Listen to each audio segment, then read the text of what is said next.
Emelia. It's lovely to be here. Finally got it happening. Yes, it's really nice to have that organised. Yeah, so I'm Michelle, and I'm just super excited to chat with you today about some really interesting topics. Yeah.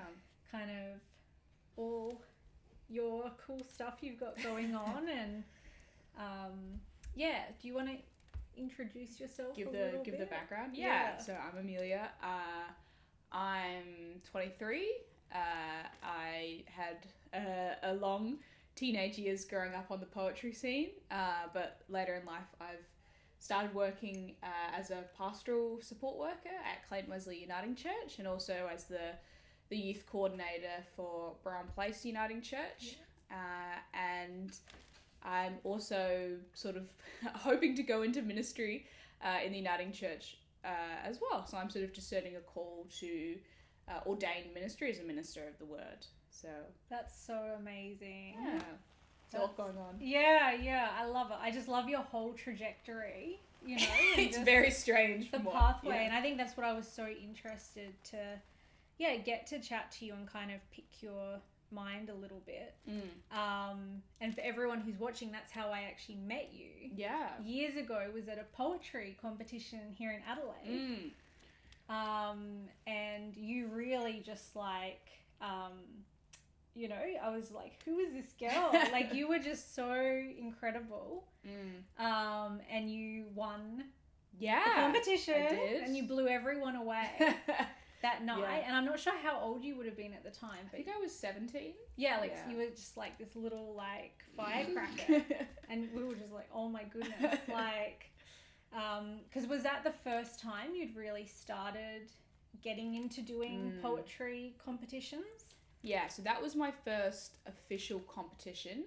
Yeah. So by that point, I had done some poetry writing in high school, and I'd done it for an English class, and my teacher was like, oh, this is really good, I'm going to submit it for this, like, English Teachers Association's, like, poetry thing that we do. And I go, okay. And I had got a letter a few days later saying, oh, you've won a prize, come to the, ceremony we're doing. Yeah. And I found out that I'd won the sort of senior year 11 and 12 poetry prize. So that was really exciting. And when I was there, I met with one of the judges of the prize, and he said, his name's Nigel Hall, and he said, oh, you're really, really good. You should try coming to our poetry nights that we do at Friendly Street Poets. And sort of from there, I sort of got a bit more confidence, performing. Yeah. And that's when someone said, oh, well, this, state poetry competition is this year. Why don't you give it a go? So I think that night was the second night I think I had tried. I think I auditioned, I did the first heat and I didn't get through. And that was my second time. Yeah. So. Yeah. Because I think, like, especially at that age, like, that's a massive thing to put yourself out there. And I feel like poetry is such, like, a personal, vulnerable, to kind of, like, you're really expressing what's on your heart in such an intimate way, and then kind of turning it into this creative vessel and sharing it with the world and hoping that someone else will really, like, resonate or relate, to what you're sharing. And I'm like, for someone your age, like, that would be so terrifying in some ways. So I think, just that you were so brave at that age and willing to go, oh, okay, I'm gonna, why not? Yeah. Go for it, Yeah, it was really scary, but it got kind of less scary as I got to know people and kind of got to know how the competition works and how it ran. And now it feels a bit more natural. Yeah. It took a few years. Yeah. And is poetry still something that's important to you, or that you're still, like, is a big part of your life? That whole creative process and writing and... Yeah, I think that creative process is still very much a part of my life. It's just sort of been channeled in a different way. So when I started going to church for the first time in a very long time, I kind of felt, I don't know, just what I was interested in writing changed. Yes. I think I wrote in a certain style of poetry when I was, especially as a teenager, and then when I was first kind of getting onto the scene. And becoming religious kind of changed what I was interested in writing, and That's it sort so of interesting. took my focus away from poetry a little bit. Yeah. Because I was starting to do things like, oh, you know, someone would go, oh, can you help write the prayers of the people? Or, you know, can you help write the order of service? Or can you help lead worship? And that's kind of where my creativity went in kind of a different way, where I was sort of focusing it in a new area. I was still kind of, you know, doing poetry, and I pop into the scene every now and then. But yeah, it's weird how that's kind of shifted my focus. Grown and transformed. And I feel like artistic expression is so kind of inherently linked to our own, you know, life journey and experiences. And, you know, it's like, that's what's so beautiful about art. It's an expression of ourselves. So it's so interesting, I think, you know, you can kind of see that happening as you get older and with your life experiences, and seeing how your artistic expressions grow through that and kind of transform, and it's beautiful because do you look back at this early poems that you wrote, you know, as that 17-year-old, is that still something that's nice for you to revisit and kind of, you know, this was the Emelia back, you know, what was going on in her head back then? Oh, it's always a bit cringe. I think you read about you, oh my god, like, what was I writing about? Some of it's, I think some of it's good because a lot of it captures kind of a moment in time. Yes. Yeah, exactly. That's a beautiful way to put it. It's a bit like a time capsule. You kind of look back and go, this is who I was at that time, and these are the things I was going through, and these were the issues I was concerned about. Yes. It's kind of like having a diary, you know, when you can look back at your diaries from when you were like, you know, 11 or 12. 100%. And you go, oh my god. And, you know, some of it will be silly and you'll go, but some of it you'll go, oh, that was actually quite poignant, you know. Yeah, oh no, 100%. And because I think that's the thing that's so hard to look at your own art, because it's so easy to be so hypercritical of it, and sometimes almost having that space or distance and then coming back. And then you're like, oh, wow. You know. Oh, it was really good. Yeah. And what do you feel were the main themes, like, in those early years? Was there a main theme you feel your poetry did revolve around? I think I wrote a lot about sort of mental health at the time. Yes. Because it was, when I was in high school, it wasn't that long ago, about 6-7 years ago, it was still, we were just starting to have that conversation about teenagers' mental health. We weren't quite there yet. Yeah. I'd say today we're a lot better. So much has changed in that. Yeah, short space, 6 years. And that was kind of the thing that got me writing, because I had kind of internalized this sort of view I got from, you know, the people around me, that, you know, that it was kind of embarrassing, or that it wasn't something that teenagers really went through. Yeah, it was taboo. To open up. And that sort of got me angry. I kind of felt like, you know, who are you to say what I can and cannot talk about? Yes. Or what I can and cannot feel. And that's what really got me writing. And, you know, I think it allowed me to tap into some of that anger that I think sometimes as women we're kind of told to, like, put aside, or things like that. And it was a really good outlet for a lot of anger I was feeling about how I got treated as a young person, as a woman, as someone with mental health issues. Wow. And it was really, really, I don't know what the word is, just exhilarating to be able to get up on stage and just feel like people heard me. Yeah, to unleash some of that. Yeah, you know? And because you're so loud, you kind of make people listen. You know, you've got the mic. People will sit and look at you. Yes. And, you know, a lot of my favourite things from that time are the conversations I had with people after a gig who would come up to me and say, oh, that was really interesting, or, you know, I have this story about, you know, someone in my life. That was really great. Yeah, so powerful, hey? I love that so much. And were you really, was there stuff that also inspired you in terms of, like, other literature or other women writers at that time? Yeah, looking back, I read a lot of stuff by lots of different female poets. can't remember off the top of my head. I really loved Mary Oliver. I read a lot of Mary Oliver's work.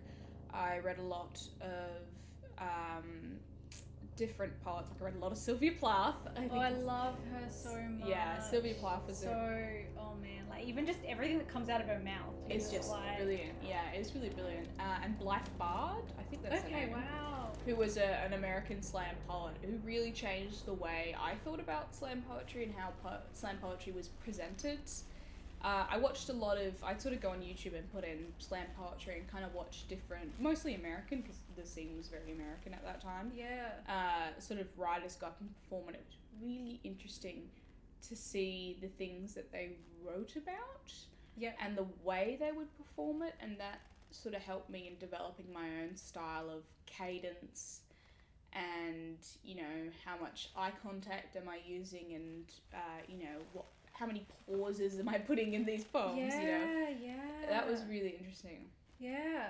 And I think it's just so powerful, like just from you being able to share from that experience of, you know, all these things you were feeling at that age. And I think, you know, those adolescent years are like such a challenging time. And like you said, for young people and the expectations on us and, you know, being a female in this world and kind of making sense of it all and like all the things that people are just accepting of in society. And you're like, you know, I remember all that anger as well, you know, like, and just like what is going on here. And I feel like art kind of saved me as a teen, I feel. Yeah. You know, and being able to feel like there was something kind of that you could grab a hold of, you know, and be like, yeah, like, you know, actually there is some way to express or actually kind of, you know, put this, you know, these experiences together beyond just yourself. So I think like that's just so amazing, and like this is the kind of thing that so many young people really need today. I feel, and like especially, you know, and I feel like around like the topic of mental illness as well, it's so kind of like, I don't know if it's our Western society or whatever it is, but it's kind of been like the way it's become so clinicalized. Yeah.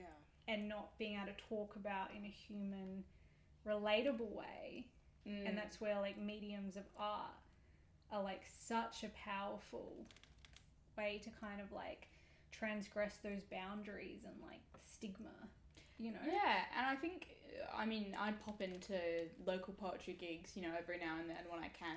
And something I've really noticed over the last probably 3 to 4 years, maybe even since COVID, is that there are so many more teenagers and high school students who are coming to gigs. Yeah. And I think it's a lot safer and more inclusive space than I think it used to be. When I started doing poetry, I was really the only teenager there, and a lot of gigs were in bars or they were in clubs, which, you know, really awkward spaces. Yes, intimidating. To be in, as someone who was underage. And a lot of the poets I were performing with were in their sort of 30s, you know, early 40s.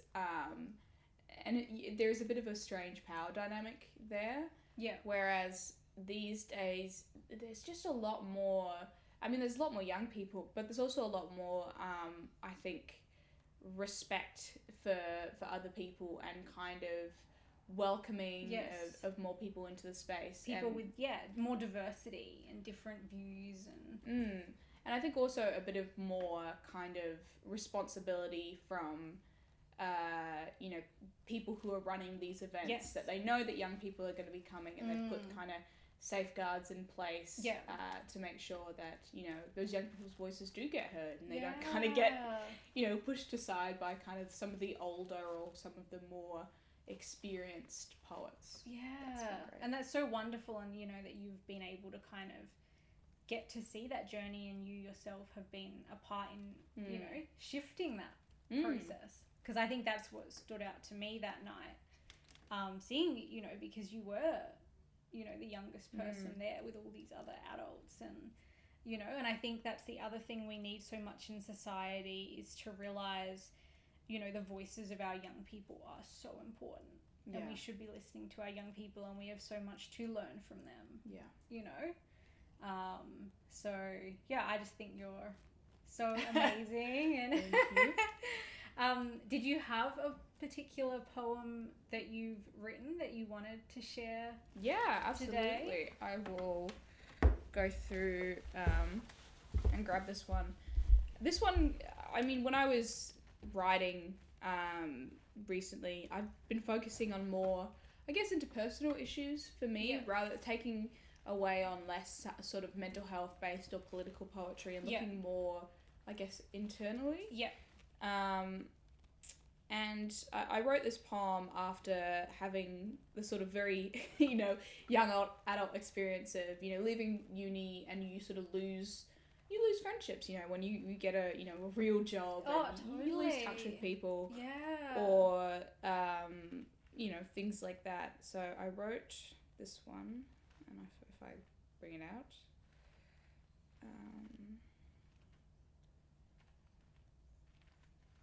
Assuming I can find it.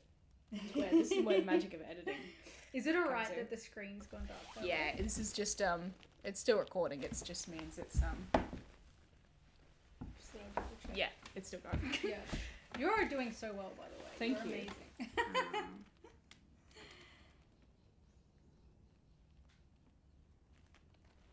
Here we go. So I found it. This is a poem called "Things We Are Not." I'm not sure how the hole got there. Appeared in the fabric of my life quite out of the ordinary. I tried to mend it with memories and cotton wool, but I made it worse for wear. Sometimes I think of all the things we are not, and it eats away another hole. You took the thread with you when you left. It was curt and short and ugly. I didn't know you took up so much of my world that there were only oceans left for me. I don't know how the hole got there in the fabric of my life. I think your needles caught on me on your way out. I didn't notice. I was too busy watching you leave. There are bits of you around my house. Dust on my windowsill. Crumbs in my pantry. If I sweep them away, I worry, I might sweep you with them. A clean house is also an empty one. When you lay the bricks of your new life, would there still be bits of me in your foundation? Does it all wash away after the first rain, and a new lifetime away? New photographs on your coffee tables, new dishes in your sink, the plate I once bought you still in your cupboard. That was a grief gift. Maybe I am grieving too. I don't know how the hole got there on the left of my chest. You know I never was a seamstress. I am left with all the things we are not. And we are not friends. We were once friends.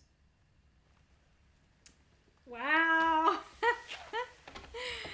Oh my gosh, thank you so much for sharing that. That's Getting in the feels. That's beautiful. I love it. Yeah. And I feel like I love also like with poetry how you're not kind of like saying it, you're kind of like talking around things, and it's kind of like because that's kind of the thing with life is it's like there's so much kind of that you have to really reflect on and think about and think deeply, and sometimes we don't even have the words in our English language to really say what it is, and that's the beautiful thing about poetry is it's kind of like journeying within yourself and like how do I express these feelings, these complex layered feelings, and give it the right words. And that's what I love about like using all these kind of think daily things like what you were talking about, like sweeping the crumbs and like I don't want to, and to me that was also like speaking of like change as well, and kind of like transversing through that and like the things around us that we're clinging to, in their own sense of like comfort and like moving and having to leave things behind and kind of like each of these seasons of our life, and like it's like all these little deaths that we have to have and moving to the next, and there's such like a pain and a grieving in that process. I love how you said little deaths. It is really, it is like that. And I think, you know, it's a poem about, you know, losing a friendship, but I think it's I love that. A poem that is, it's about growing up, and you kind of lose people, or you lose places, you move houses, you know, you have different housemates, you have different jobs, and they're all kind of mini deaths. And the inevitability of change, and realizing like everything is going to change. And I think as a young person, you know, it's like when you leave school, you know, and like you were saying, like your college years, and then leaving that and having to like go into this like strange new world. And like, this is what being an adult is like. Take me back. I want to go back, you know, back to those spaces and times, and you know, and that's what I look back on as well. And like, you know, there's a real sadness you feel sometimes for the way that things were, and just, you know, those memories that you have of those, you know, younger years, and where friendships seemed so just simple and easy, and like there wasn't all the weight of the world of having to make these hard decisions and responsibilities. And it's such like a those like comfort parts of yourself that you're like, I want to somehow find that again. And when things have changed, and you kind of know it's not going to be the same moving forward, it's going to be different. So I think it's so beautiful, like having that reflection, and the thing, like for people listening at it, there's so, like you said, it was about a friendship, but it could also, for someone else, they could resonate so much about, you know, like a romance or a first love relationship as well, and letting go of that. And you know, there's so many, or a family member, like there's so many things that you can read yourself in within poetry. I think poetry and music have always been a bit like that. When you listen to a song, you know, you're always going to get a different meaning from it than the next person. You know, sometimes I think these days when we look at songs, we're like, oh, who is this artist writing about? Like, who's the real person? But I don't think it really matters as much as who do you see yourself as in this song or this poem, or like where do you feel like it resonates with you? Because that's what art is for. And even memoir-based work, which a lot of my poetry has been memoir-based. You know, I'm writing about my experiences and trying to convey, you know, how I felt about them, but also they're there for other people to see what resonates with them, and what memories do they attach to those, you know, that piece of art, I guess. 100%. And that, so it's, I feel like that's a beautiful thing with art, is it's like a two-way relationship. You know, rather than just holding these things inside us, we're putting them out there, and in that way it kind of transforms into this really beautiful thing that other people can also be affected by and help them in their own learning. You know, it's like this constant living thing, you know. And even what you were talking about, like, you know, the authors and women that you spoke about that had inspired you, you know, and from how many years ago, it's kind of like, no matter how much time has passed, this human experience is still like such a universal thing for all of us. And we've all got, you know, a slightly, you know, different experiences and different ways of expressing these things. And so it's like so unique and individual, but at the same time, you know, universally human and shared between us. And I think that's what we need to, you know, be reminded of in this human world, because I think, you know, with modern society and everything, especially for young people, it's like we're, you know, the sense of isolation, you know, and or I guess surface level interactions, you know, and not having these deeper expressions of our experiences and our humanity and who we are is like, just so important for our well-being. I remember when I was working in high schools, had a period of time where I was doing lots of teaching with young people, and I'd go into high schools and kids would be like, oh, I don't know what to write about, like, you know, because I think they have this idea that poetry all has to be really serious, and it you know, a lot of the poetry I think kids read at school, you know, it's a lot of World War II poetry, or it's Shakespeare. I'm not to say those things aren't good, but it's not a broad enough representation, I think. And one of the most fun things I found is just going, well, what makes you angry? Or what annoys you? Yeah. Or what have you been thinking about? Or what makes you laugh? It can be so funny? ordinary. Yeah. It can be just so simple and ordinary. Exactly. Like, who wants to hear about that? But that's the stuff. Exactly, yeah. And we got to do a poetry competition at this one school, and there was this one kid, he must have been about 13 or 14, and he did this really funny poem about waiting for Australia Post to deliver his package. Oh, and it was hilarious. Yeah. And you just think, you know, it's not like some deep, like, you know, pretentious poem. But it was brilliant. It was really well written. It used all of these amazing literary techniques, which, you know, I'm sure he wasn't thinking about that consciously, but that's what he's doing.